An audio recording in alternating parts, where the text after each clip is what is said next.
audio jungle.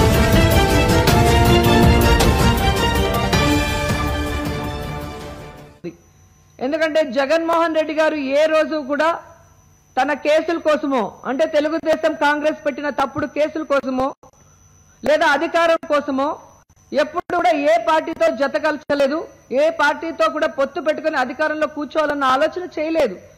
కానీ మీకు మోడీని చూస్తే భయం, గడ్కరీ గారిని చూస్తే భయం, ఆఖరికి పరకాల ప్రభాకర్ చూస్తే కూడా మీకు తడిసిపోతుంది. మీరా జగన్మోహన్ రెడ్డి గారి గురించి మాట్లాడుతున్నారు. ఈ రోజు మేము చెప్తున్నాం, కరప్షన్ ఆఫ్ ఎంపరర్ అని చెప్పి జగన్ గారు మీ మీద వేసిన బుక్కు కేంద్రంలో అందరికీ ఇచ్చాం. మీకు దమ్ము ధైర్యం ఉంటే దాని మీద విచారణకు రండి. పోలవరం మీద సిబిఐ ఎంక్వైరీ వేసుకోండి. టీటీడీలో మీరు దోచుకున్న దాని మీద సిబిఐ ఎంక్వైరీ వేసుకోండి.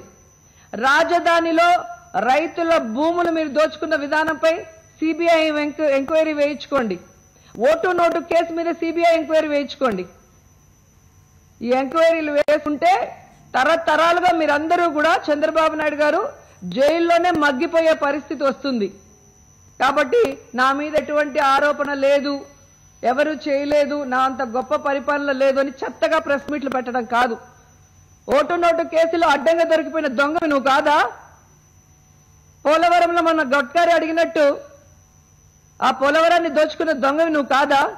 రమణ దీక్షితులు గారు చెప్పినట్టు టీటీడీ సొమ్ములన్నీ దోచుకుంటున్న దొంగ నువ్వు కాదా?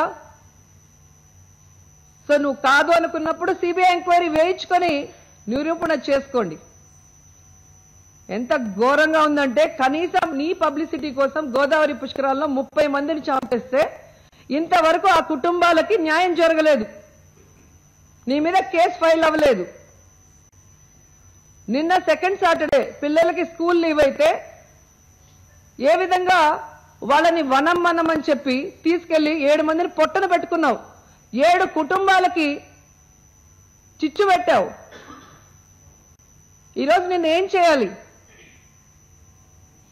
నీ మంత్రి బుర్రలేని వాళ్ళకి, రాజకీయం తెలియని వాళ్ళకి మంత్రిత్వ శాఖ ఇచ్చి ఈరోజు ఆఖరికి రాష్ట్రపతి భార్య వస్తే కూడా లైసెన్స్ లేని బోటు ఇచ్చి పంపించారు అంటే మీరు ఎంత అహంకారంతో ఉన్నారు, మీరు ఏ విధంగా ఎవరు మన ఏం చేయలేరు అన్న విధంగా ప్రవర్తిస్తున్నారో అర్థమవుతుంది. ఎందుకంటే మీరు అధికారంలోకి వచ్చాక ఈ రాష్ట్రంలో రాజ్యాంగం లేదు, చట్టాలు లేవు, పోలీస్ వ్యవస్థ లేదు.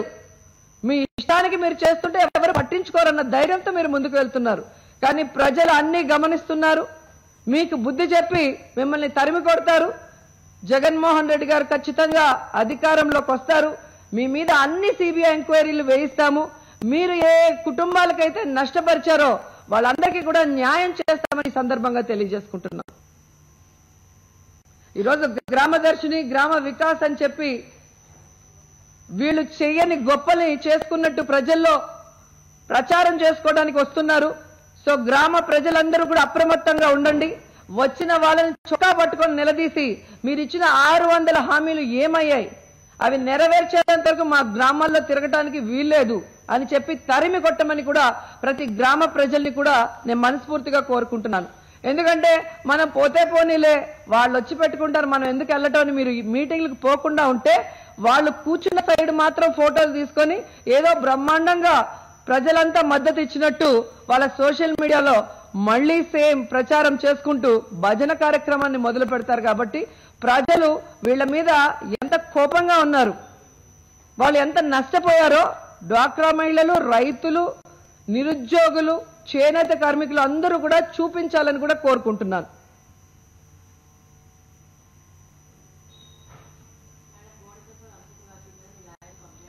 అవునండి,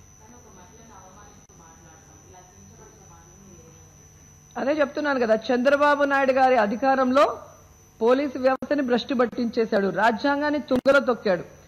ఒక మహిళని అనుచిత వ్యాఖ్యలు చేస్తే ఖచ్చితంగా 5 సంవత్సరాలు జైలుకు వెళ్లే పరిస్థితి బోడే ప్రసాద్కు ఉంది. కాబట్టి ఆయన పరిధిలో ఉన్న పోలీస్ స్టేషన్ లో కంప్లైంట్ ఫైల్ కాకుండా చేస్తున్నాడు చంద్రబాబు నాయుడు అడ్డం పెట్టి. ఇలా వనజాక్షిని కొట్టినప్పుడు చింతమనేని ఎలా చంద్రబాబు నాయుడు సపోర్ట్ చేశాడో మనం చూసాం. రిషితేశ్వర్ని ధూళిపాల నరేంద్ర బంధువు అయిన ప్రిన్సిపల్ మరి ఏ విధంగా ఆత్మహత్యకు ప్రవోక్ చేశాడో ఆ విషయంలో వాళ్ళని కాపాడిన విషయం మనం చూసాము. అలాగే వైజాగ్ లో ఒక దళిత మహిళని బట్టలిప్పి ఊడదీసి కొడుతుంటే బండారు సత్యనారాయణ మనుషుల్ని ఎలా కాపాడారో మనం చూసాం. సో చంద్రబాబు నాయుడికి మహిళలంటే గౌరవం లేదు, మహిళలకి అన్యాయం జరిగితే వెంటనే కేసు ఫైల్ చేయాలని చట్టం చెబుతున్నా కూడా ఆ చట్టాన్ని ఏ విధంగా తుంగలో దొక్కుతున్నాడు అనేది చట్టాలు గమనించి వీటిని సుమోటోగా తీసుకొని ఆడవాళ్ళకు జరుగుతున్న అన్యాయాల మీద ఈ ప్రభుత్వంలో ఎవరు తప్పు చేసినా కూడా వాళ్ళని శిక్షించే విధంగా న్యాయస్థానాలు ముందుకు రావాలని కోరుకుంటున్నాను. అలా చెప్పే ఏంటండి వీడియో నచ్చిందా? అయితే ఓ లైక్ వేసుకోండి, లేదంటే ఓ కామెంట్ చేయండి. ఎప్పటికప్పుడు మా వీడియోస్ చూడాలంటే సబ్స్క్రైబ్ చేసుకోండి.